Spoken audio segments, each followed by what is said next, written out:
Hey guys, how you doing? Welcome back to my channel. So right now this is already going to be part 3 of Doki Literature Club. And I know I already filmed a video of this earlier and posted on YouTube, but I figured I'd do another one already because, why not? Okay, so the two of us enter the classroom. Sayori heads straight to the closet and I follow. Let's see what we have in here. Run! Sayori pulls some box full of crayons off the shelf. No, nice brown too. They're kind of dirty though. Sayori starts pulling various crayons out of the box, reading the color names. Alright, it's one down. Don't get distracted. We still need to find. Wait, I'm looking for my favorite color. Fine. And Elise moves that so I can look for the poster paper. Ah, I dropped it by accident. Smack. Yeah. Sayori bends over and smacks her forehead and runs to the shelf. She falls to the floor and the crayons spill all over her lap. Ow! You okay? My forehead. Sayori clutches her head. Sayori clutches her forehead. Geez, Sayori. That's just like you, isn't it? Come on, let me see. Come on, let me see. Since Sayori is sitting on the floor, I grab her by the waist and pull her out of the closet. You have to move your hand, Sayori. But it hurts. Just do it for a second. Sayori slowly releases her hands from her forehead. I gently brush her bangs to the side. Ow. Sorry. There's a huge red mark on the center of her forehead. A bump is starting to form as well. That's gonna swell up. I should find you some ice. No, Jamie. Well, where would I even find the ice one this time? I guess a cold drink would do. You don't have to. I'm fine with looking like a unicorn. Even wincing from the pain, Sayori makes a silly joke. What are you saying? I'll be right back, okay? Oh, okay. I pat Sayori on the shoulder and run out into the hallway. I locate the nearest vending machine. What should I get? It doesn't really matter since it will be used as an ice pack rather than to drink. But I know Sayori likes apple juice, so I purchase that one. In just a moment, I'm already returning to the classroom where I left Sayori. She has one palm on her forehead and is using the other hand to clumsily scoop crayons back into the box. At least they were already in the wrong spots before I spelled them. Sayori, here. I hand Sayori the bottle of apple juice. It's nice and cold. Sayori opens the cap and starts drinking from it. Sayori, what are you doing? It's for your forehead, you idiot. Oh, sorry. I forgot. How hard did you hit your head? Sayori places the bottle against the bump on her head. It stings. Just bear with it. It'll feel better soon. Looks like you cleaned up most of the crayons, so that's good. Hey, Naji. This kind of reminds you from growing up, doesn't it? Huh? What do you mean? You know how I used to play outside all the time? I would always try to keep up with you. You were kind of oblivious in some ways. Like I used to fall behind or had trouble climbing out on the things you did. Sometimes, when I tried to do things I couldn't, I would get myself hurt. I fall and scrape myself, or get a bump. I would start crying really hard. You would rush over as quick as you could. You were trying really hard to get me to stop crying. It was almost like you blamed yourself and were afraid of getting in trouble if someone found out. Even though it really wasn't your fault at all, you know. Did I really do that? Yeah, don't you remember? Come to think of it, maybe I do remember it just a little bit. I guess I was so focused on my games that I didn't pay enough attention to you. So in a way, it was my fault. Kind of like this time too. If I wasn't rushing you out of the closet, you probably would have hit your head. You probably wouldn't have hit your head. Hey, Jay. I didn't realize that you were thinking about other people. Even after all these years, you're rushing to help me, even though I'm just being clumsy. You're really a sweetheart. But don't call me that. I don't really do this kind of thing all the time. I guess when it comes to you, it just feels natural. Before I know I'm treating you like that. I guess that's what happens when you've been friends for so long. Really? Maybe you're right. Reggie, I'm so glad nothing's changed between us. Do you think it'll be like this forever? Forever? If I'm honest to myself, there's no telling where we'll each end up after college or after that. So it wouldn't be fair for me to make any promises. But well, I hope so. It's been this long already, right? I can't imagine you ever changing, so my hopes are up. I'm so happy. Sayori has a whimsical expression in her eyes. We remain silent for a moment. She's so silly and clumsy on the outside that when I see her deep in thought like this, it makes me not want to disturb her. I guess we should go back. I don't want to wait Monica, you know. Good luck with that. She's gonna see your forehead either way. Not if I had it under my bangs. Sayori hops to her feet. She clutches her forehead again. Don't stand up so fast after hurting yourself. Well, I guess it's too late now. Anyway, let's go. I follow Sayori out of the classroom. Sayori closes her bangs to try to hide the bump, but without much success.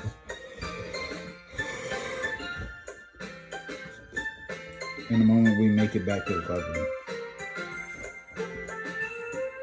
Hey, you're back! Good timing, I was just about to start with showing your poems. Sayori. Huh? Sayori, your forehead. She's fine, don't worry about it. She's fine, don't worry about it. I was fine with the crayons. It's not my forehead into the shelf.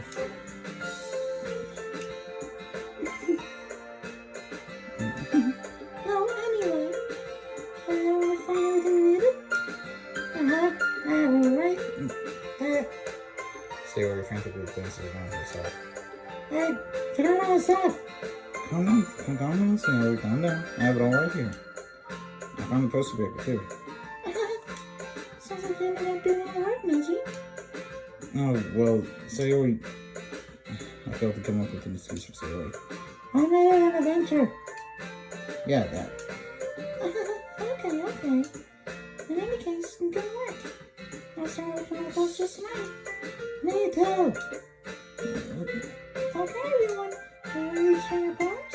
Guess I should grab mine. After making sure the crayon box is closed tightly, I return to my seat. Alright, so let's see.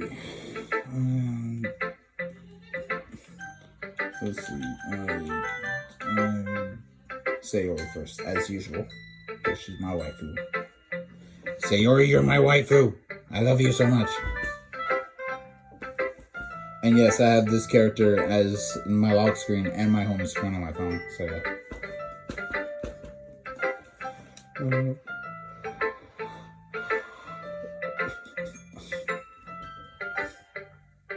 Maggie, I really love your poems. I can't believe you've been hiding these from me. Huh? I'm not hiding anything.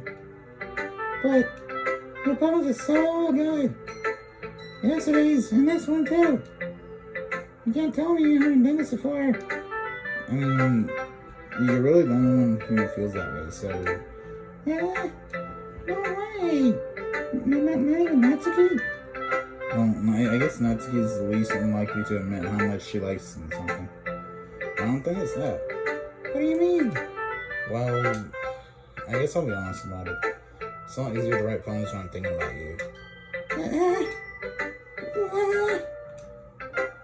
Stop thinking weird things, idiot. Sheesh. I mean, I just mean that you're a really expressive person, I guess. How am I supposed to write poems about my own stupid life? But you somehow make everything in your life an adventure. Even the little things. Like cooking. You don't like cooking? Well, let's not talk about that. So, yeah. I guess what I'm saying is that I can feel more feelings through you than I can through myself. We have that kind of weird connection. It's your fault for getting in my business all the time. Yeah? I don't know if I understand.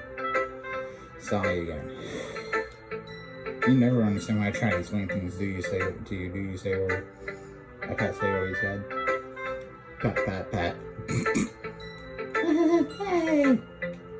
I'm not a kid, you know. Are you sure about that? Maybe. Sarah starts filling with her pencil between her hands. Oh yes, guys, I had to do that. I had to do the meme.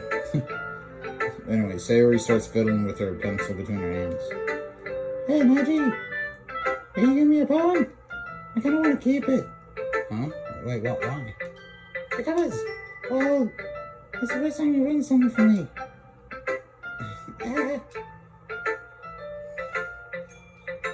Sayori, you completely misunderstood. I didn't write this for you.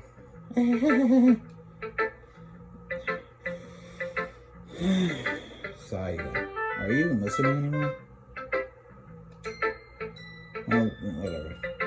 I'll give it to you when I go home. Really? Snap. I broke my pencil. Sayori hastily bends down to pick up more pieces than she dropped. But being inattentive from other surroundings, she bumps right into me. Sorry. That's fine. I'll get it for you. I bend down and pick up the broken pencil. Sayori clutches the desk and beside her to support herself, her knees shaking. I'm a little clumsy today. Let's sit down, Sayori. Yeah. I grab Sayori's arm and help her sit at the desk.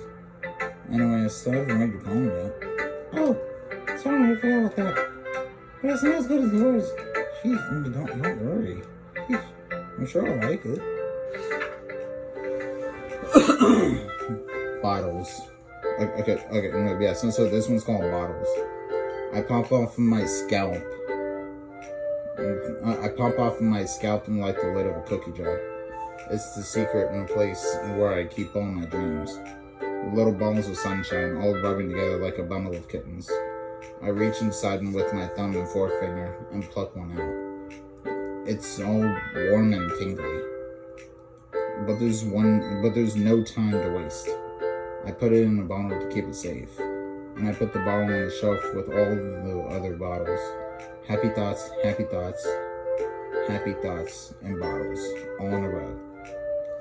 My collection makes me lots of friends. Each bottle is starlight to make amends. Sometimes my friend feels a certain way. Down comes a bottle to save the day. I really like the rhyme on it. It's pretty cool. Night after night, more dreams. Friend to friend, more bottles. Deeper and deeper my fingers go. Like exploring a dark cave, discovering the secrets and hiding in the nooks and crannies. Digging and digging, scraping and scraping. I blow dust off my bottle caps. It doesn't feel like the time elapsed. My empty shelf could use some more. My friends look out and through my locked front door. Finally, all done. I open up and in come my friends. In they come, in such a hurry. Do they want my bottles that much? I frantically pull them from the shelf, one after the other. I'm holding them out to each and every friend, each and every bottle. But every time I let one go, it shatters against the tile between my feet. Happy thoughts, in shards, all over the floor. They were supposed to be for my friends who aren't smiling. They're all shouting, pleading, something. All I hear is echo, echo, echo, echo, echo inside my head. Holy crap. Sayori, did you really write this? Of course I did. Didn't I tell you yesterday I was going to write the best poem ever? Yeah, but, I didn't expect something like this, especially coming from you. Monica taught me a whole lot. I've been really in touch with my feelings recently. I see that. Alright. It's almost kind of creepy though. Creepy? Well, not exactly. Maybe because I'm so used to you being cheerful. Well, no, never mind. I'm thinking too hard about it. The point is that you came out good, so you should be proud of it. Oh, thanks. I feel like I was meant to express myself this way. It even helps me understand my own feelings a little bit better. Writing is like magic. You're getting pretty passionate about this, huh? I hope you keep it up. Yeah! Writing's the best. I'm gonna keep writing until I die. Don't get ahead of yourself. Sayori's always had a habit of getting obsessed with something before dropping it no more than a week later. I wonder if this is one of those times? Yes. But seeing the passion in her eyes makes it hard for me to be pessimistic. Because do not ski this time. Well, it's not really any worse than the last one. I can't really say it's any better either. Phew. Huh? Phew what? Well, anything that isn't a train wreck, I'll take as a win. And I get the feeling you're probably the most critical. Hey, what makes you?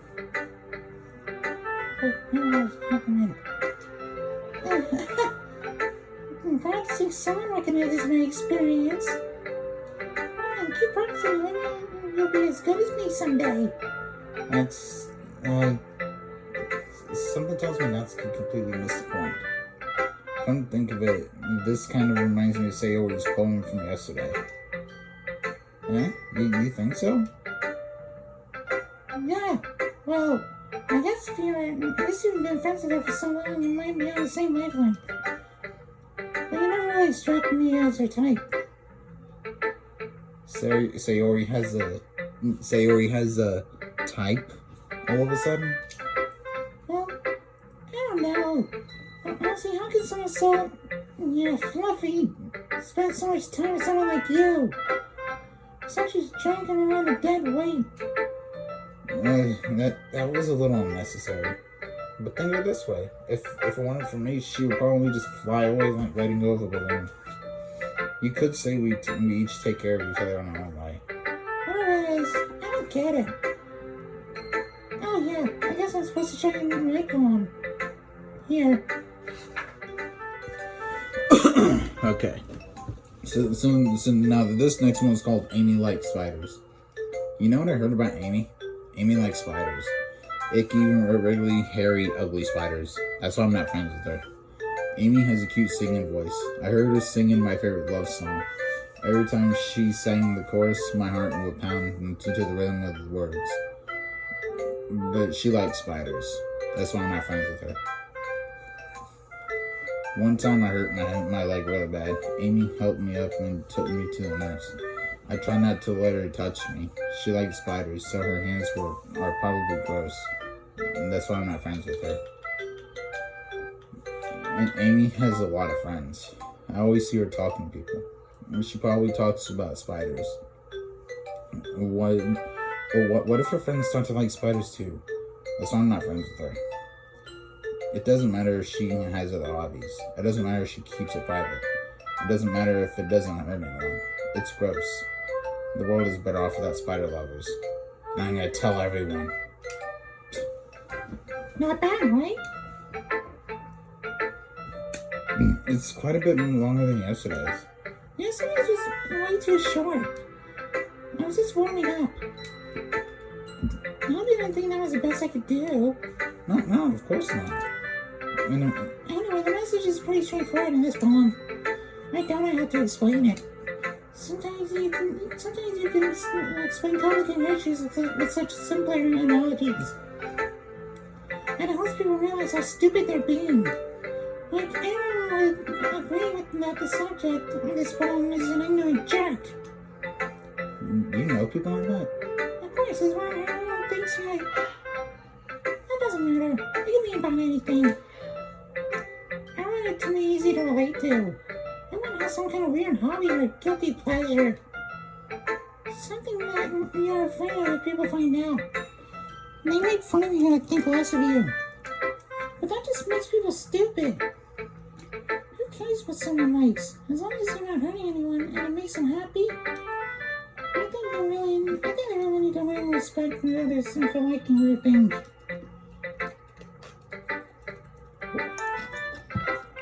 So, guys. Well, you're definitely right. At least I can relate to that. And I'm sure a lot of other people can too. It's what I do best after all. I don't like writing on this, and there's a good message to take away from it. Like, conveying emotions is important, but I want to make people think, not just feel. Remember that. I'm gonna write a good one for tomorrow, so look forward to it. Okay, we'll see Yuri next. And last but least, Monica. Let's see what you're ready for today. Well done, Edgy. Your skills are already improving. Really? Thanks, Yuri. Coming from you, that really means a lot. It's nothing. I'm just happy to help inspire fellow writers. I know you're new to this, so don't worry so much if it seems like you can't get your bone to feel perfect. You don't need to be afraid to be a little more daring. Metaphors can go a long way. Don't feel like you need to work your brain like turning a bunch of gears. Try letting your mind wander through your feelings and write down things you see and hear. And that's one way to truly enable your reader to see into your mind. It's a very intimate exercise. I see. That's certainly interesting. That certainly is an interesting technique, Yuri. Thanks for sharing. I have, well, an example of that if you'd like to read it. Of course. Is this poem you wrote for today? Yuri nods and timidly hands me her poem. The Raccoon. It happened in the dead of night while I was slicing bread for a guilty snack. My attention was caught by the scuttering of a raccoon outside my window.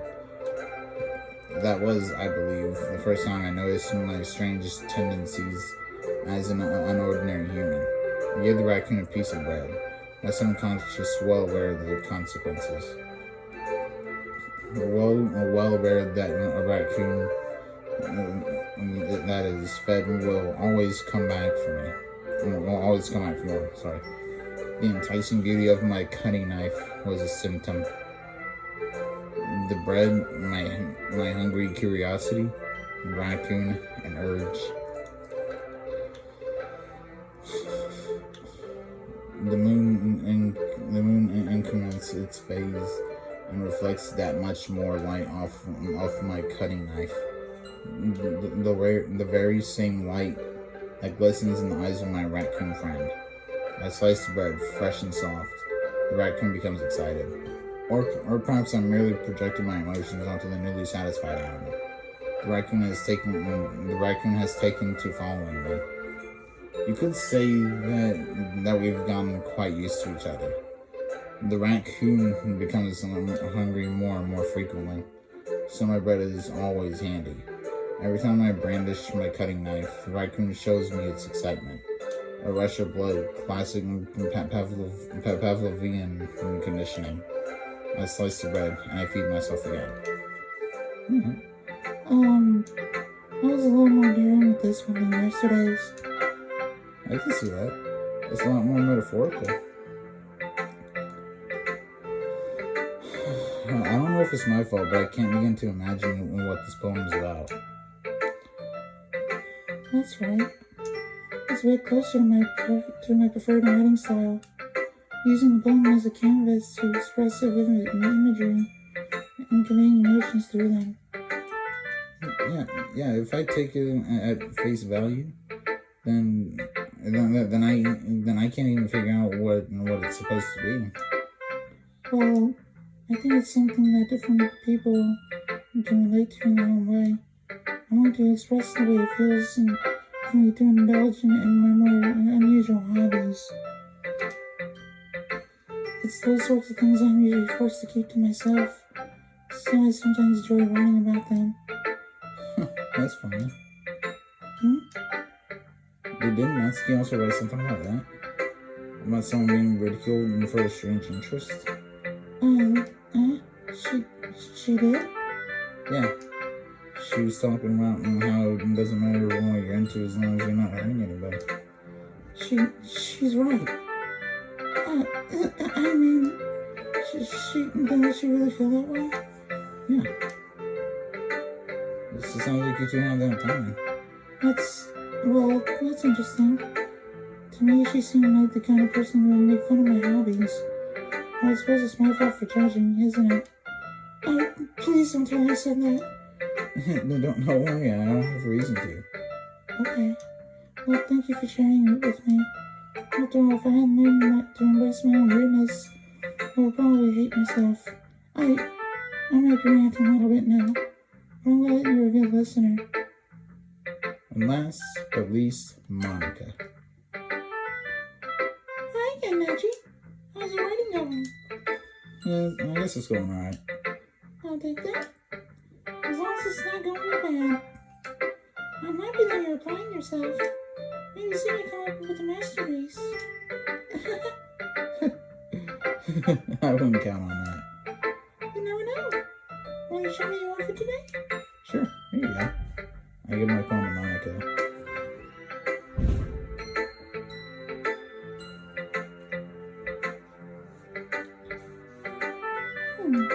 Alright. It's pretty good. Makes it think of scenery, like the other one that you wrote. You two are like the dynamic duo. That's kind of exaggerating it. Yeah, probably. But you do spend a lot of time with her even in this club, don't you? And I don't blame you for being a little shy. I'm not shy, it's just... I'm just teasing. I know it takes a bit of time to make friends with everyone. But you and Natsuki are super interesting people, so don't be afraid to give them their share of time. And you can talk to me every now and then, too. I'm not, inapproachable or anything, am I? No, it's just nothing like that. I'm still getting used to being here, that's all. Yeah, I'm sorry if I was putting pressure on you or something. I didn't mean it like that. Oh, don't worry. I get what you're saying. Well, alright. Anyway, you want to read my poem now? I like the way this one turned out, so I hope you do too. Alright, let's take a look. Okay, so this one is called Save Me. The colors, they won't stop. Bright, beautiful colors. Flashing, expanding, piercing. Red, green, blue. An endless cacophony of meaningless noise. The noise, it won't stop. Violent, granting waveforms. Squeaking, screeching, piercing. Sine, cosine, tangent. Like playing a chalkboard on a turntable. Like playing vinyl on a pizza crust. An endless poem with meaningless. Load me. Okay, that's a little weird there, Monica. Don't you think?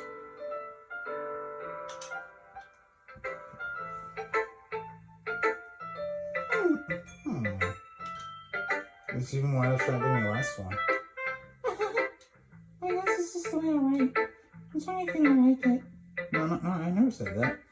It's just the kind of thing that I've never really seen before, I guess. I kind of like playing with my space on the paper. Choosing where and how the space your words can totally change the mood of the poem. It's almost like magic. The way I wrote words really short and makes it feel like they're trying to speak over the noise. I see. It's so hard for me to tell what it's about, though. Sometimes asking what a poem is about isn't the right question. A poem for me is abstract as a physical expression of a feeling, or a conversation with the reader. So putting it that way, not every poem is about something. Anyway, here's Monica's writing tip of the day. Sometimes you find yourself facing a difficult decision. No matter how happens, don't forget to save your game. Oh, crap. So, you know, the weirdness already starts right here.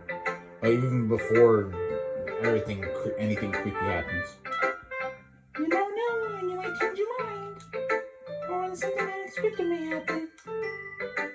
Wait, is this tip even about writing? What am I even talking about?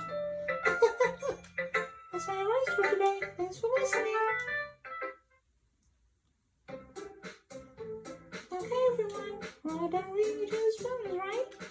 There's something extra planned today, so everyone can come sit in the front row. Is this about the festival? Well, sort of. Yeah, but I really have to do something for the festival. It's not like we can put together anything good in just a few days. We'll just end up embarrassing ourselves instead of getting any new members. That's a concern of mine as well. I don't really do all of last minute preparations. Don't worry so much. You want to keep it simple, okay? You don't need much more than a few decorations. So you has been working on posters. I'm design some pamphlets so we can give out during the event. Okay, that's great and all. Why does it tell us what we're actually going to be doing for the event? Sorry. I thought you heard about it already. We're going to be performing. Performing?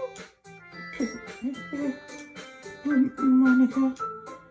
Yeah, we're going to be having a poetry performance. Each of us is going to choose a poem to recite during the event. But the cool part is, we're also going to let anyone else come up and recite poems too. Sarah's been putting out all the posters in case anyone wants to prepare ahead of time.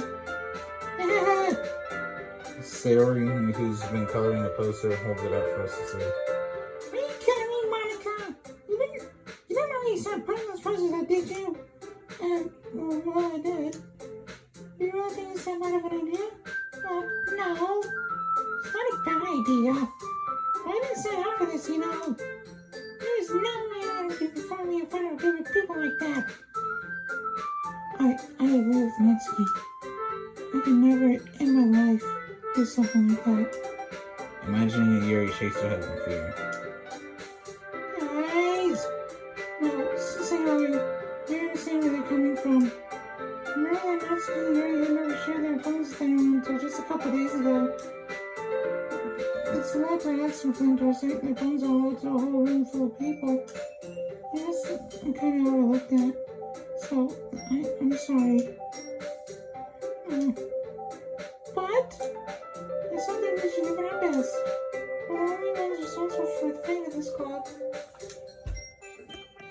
So, if we start the event, and we should put on a good performance, then we'll inspire others to do the same. The more people who perform, the better we'll be able to show everyone what literature is all about. Yeah! It's about expressing your feelings, being intimate with yourself, finding your horizons, and having fun. That's right. And it's those reasons that we're all in this club today. Don't you want to share that with others? To inspire them to find the same feelings that brought you here in the first place. I know you do. I know we all do.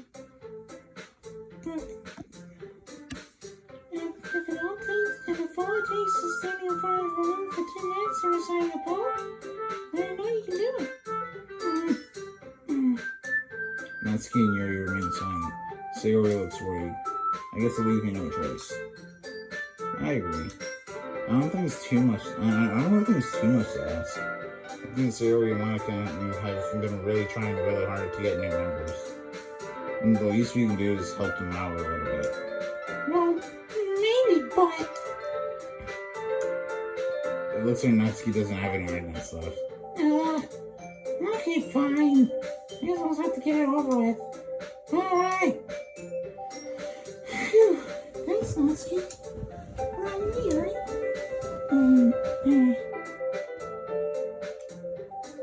Yuri dejectedly glances around and at everyone else's expectant faces.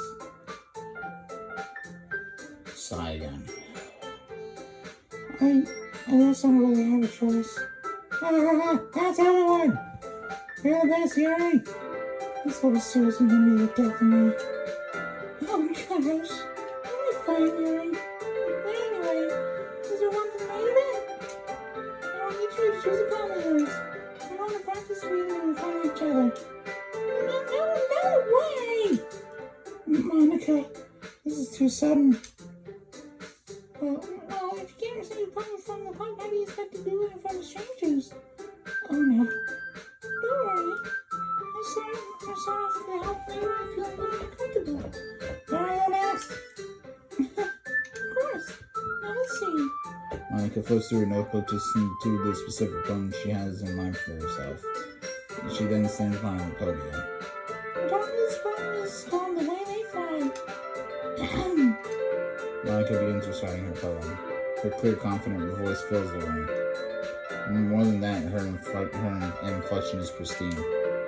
She knows exactly how to apply emotion behind each line she recites, bringing the words to life. Is this something she's done before, or is it simply a natural? I glance around me. Everyone has their eyes on Monica. Sayori looks amazed. Yuri has an intense expression on her face that I don't understand. Finally, Monica finishes the recitation.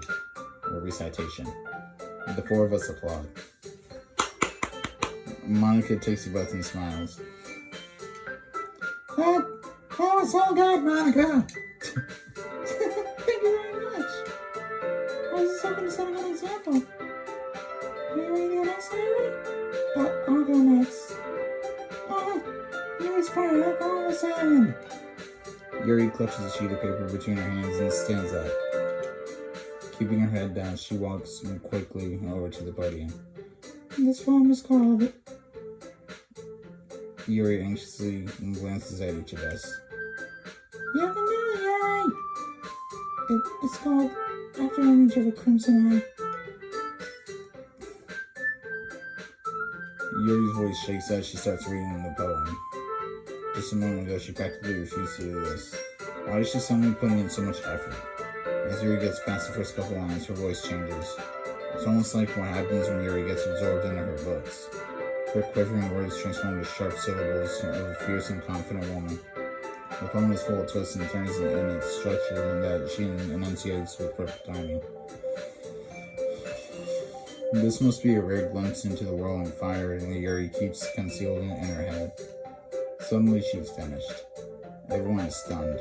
Yuri snaps back into reality and glances around her, as if she'd bewildered even herself. Alright. It's up to me to save the situation. I'm the first to start applauding.